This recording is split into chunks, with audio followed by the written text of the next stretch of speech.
Bismillahirrahmanirrahim. Assalamu alaikum warahmatullah. After discussing chapter 9, The Leech, which sketched the character of Chillingworth and has showed so many details about that character, his past, his present, his skills. Now the chapter 10 shows us the development of the relation between the Leech, the physician Chillingworth, and his patient Dimmesdale. We just need to highlight the main points, the underlined lines, so that we could move a little bit faster than ever. This chapter also discusses the character of Chillingworth and how far he has succeeded in getting close to the character of Dimmesdale, and how far he managed to learn more about the character of Dimmesdale in terms of the secret and the crime he committed, as he vowed early in the previous chapters when he said he will be known, he will be known. So he is pursuing his plan in order to discover or uncover the identity of the sinner. He now dug into the poor clergyman's heart like a miner searching for gold. This is the kind of similarity between the processes that Chillingworth does, or rather like a sexton delving into a grave, possibly in a sexton. I think you dealt with this term in Hamlet in the last act, maybe. Possibly in a quest of a jewel that had been buried on the dead man's bosom, but likely to find nothing save morality and corruption. You see here that the writer is usually defending the character of Dimmesdale, and he tries always to incriminate the character of Chillingworth. So this man said he at one such moment to himself, a pure as they deem him, all spiritual as he seems. And now he talks about Dimmesdale has inherited a strong animal nature from his father or his. Let us dig a little further in the direction of this vein. Chillingworth declares his plan that he wants to dig more into the character of Dimmesdale in order to discover the secret. He groped along as stealthily, with as cautious a tread and as wary an outlook as a thief. So the writer here compares Chillingworth to a thief who tries to steal something that does not belong to him, entering a chamber, a room, where a man lies only half asleep. Dimmesdale is half asleep, or it may be broad awake, with purpose to steal the very treasure which this man guards as the apple of his eye. So this is the process according to which Chillingworth works now.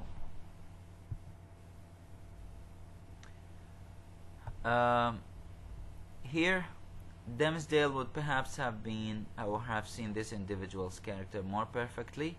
Trusting no one as his friend, he could not recognize his enemy because he is blind now. He cannot consider Chillingworth as an enemy. So the latter actually appeared. He therefore still kept up a familiar intercourse with Chillingworth. So he did not suspect him as an enemy, as an opponent or a bad person. So he continued considering him as a good person.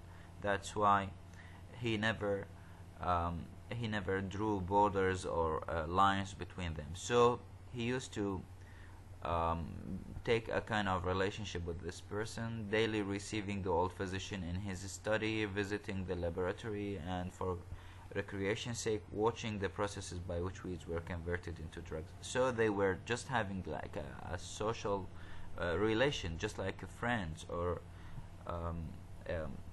classmates or college mates. Where, my kind doctor, did you gather those herbs with such a dark, flabby leaf?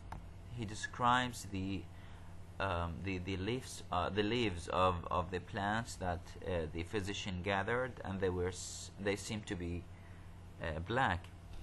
So here we find a message, an indirect message. It carries some important meaning, where Chillingworth tries to send some signals to the physician, to Dimmesdale, and telling him, even in the graveyard here at hand, answered the physician, they are new to me. I found them. He's talking about the plants growing on a grave. He found some plants growing on a grave which bore no tombstone. ما عليه شاهد من القبر. No other memorial of the dead man. يعني no link to be associated with the dead body. Save these ma'ada, these ugly weeds that have taken upon themselves to keep him in remembrance. That these weeds make a kind of memory of this person, where people could remember him. They grew out of his heart. These weeds, these plants, grew out of his heart and typify, resemble, it may be some hideous secret. And these black weeds resemble some hideous, some bad, devilish secret that was buried within, and which he had done better to confess it during this lifetime. So here we find a kind of advice indirectly given to the minister by Chillingworth, to tell him that if you do not confess, if you do not make your secrets shown to others, it will be known even after your death, because there are some weeds that will grow on your body, on your grave, and they will tell that you had a secret and you did not confess. A kind of attempt in order to seduce the minister in order to confess his crime. Perhaps, said Dimmesdale, he earnestly desired it but could not. من المحتمل انه هو راد يعترف بهذا الشيء بس ما قدر. So now we are talking just like in a riddle way, وكأنه ألغاز. Each one says something and the other replies, and I think both know that the hidden meaning that lie under their conversation. That, good sir, is but a fantasy of yours. So now Dimmesdale says that this speech that he just mentioned up is only a fantasy, some kind of imagination. There is no such thing in reality. The heart, making itself guilty of such secrets, must perforce hold them until the day when all hidden things shall be revealed. He is speaking of a religious perspective, that all the secrets should be confessed to the one person that deserves confession, who is God. So he says that such kind of secrets are better to be confessed at the judgment day. Nor have I so read or interpreted Holy Writ as to so I have never come across such a speech that you just mentioned. It's not mentioned in religion or on holy scriptures, on the holy writings. And I conceive, moreover, that the heart holding such miserable secrets as you speak of will yield them up at the last day, not with reluctance but with a joy and trouble. So the heart is ready to speak these secrets, but not now, at the last day, at the judgment day. True, there are such men, answered Dimmesdale, but not to suggest more obvious reasons. It may be that they are kept silent by the very constitution of their nature. So it is not up to him to keep himself silent, but this is related to his own nature. Or can we not suppose it? Guilty as they may be, retaining nevertheless a zeal of God's glory and men, wherefore they shrink from displaying themselves black and filthy in the view of men. So they don't want to show themselves as black and filthy because they represent religion, and this may corrupt religion as well, because thenceforward no good can be achieved by them. So if he speaks so, there is no good in that, and no evil of the past be redeemed by better service. These men deceive themselves, answers Chillingworth. They fear to take up the shame that rightfully belongs to them. They are afraid to tell the people that, look, we committed a sin, so they are scared from their own shame, their love for man, their zeal for God's service, etc. So here a kind of a give and talk conversation. Dimmesdale says something and Chillingworth replies with another thing. Now after this kind of conversation between Dimmesdale and Chillingworth, which shows that those two characters, Dimmesdale tries to keep the secret from Chillingworth, and Chillingworth shows us, according to the writer, that now he knows and he is confirmed that there is something to be researched in the character of Dimmesdale to be shown.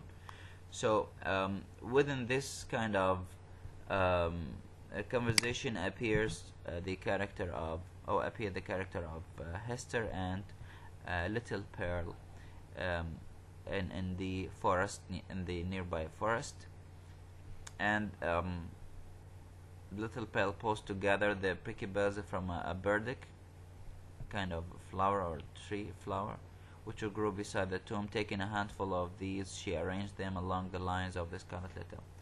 Chillingworth had by this time approached the window and smiled grimly down, just like a devilish smile. Here we find how Pearl describes the character of Chillingworth as she catches hold of them in front of the house, or from the window of the house, when they gather. Hester Prynne likewise had involuntarily looked up, and all these four persons, old and young, regarded one another. So they, as if they had one kind of gathering: Dimmesdale, Chillingworth, Hester, and Pearl. Till the child laughed aloud and shouted. Pearl shouted, "Come away, mother, come away, or yonder black man will catch you." She means Chillingworth will catch you. He had got hold of the minister already. This is a signal or a sign that Chillingworth now is controlling the character of Dimmesdale and is about to strangle him, let's say. وكأنه يريد يخنقه, metaphorically speaking. "Come away, mother, he will catch you, but he cannot catch Little Pearl." So this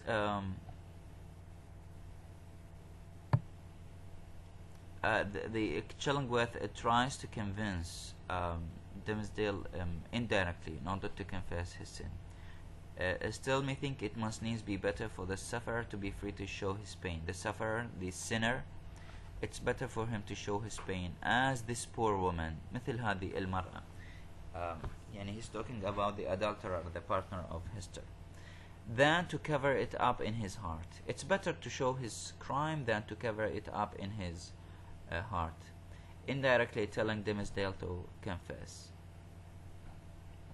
Then, to speak more plainly, continued the physician, "I crave pardon, sir. One having charge under providence of your life and physical well-being, had all operations of this disorder been fairly laid open and recounted to me." "How can you question it?" Dimmesdale asked. "Surely it were child's play to call in a physician, then hide the sore."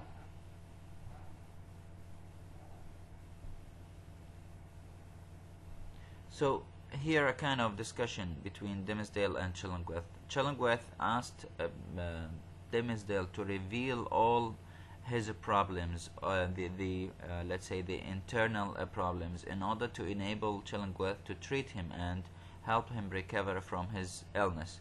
So here he says, "How may this be unless you first lay open to him the wound or trouble in your soul, in order to be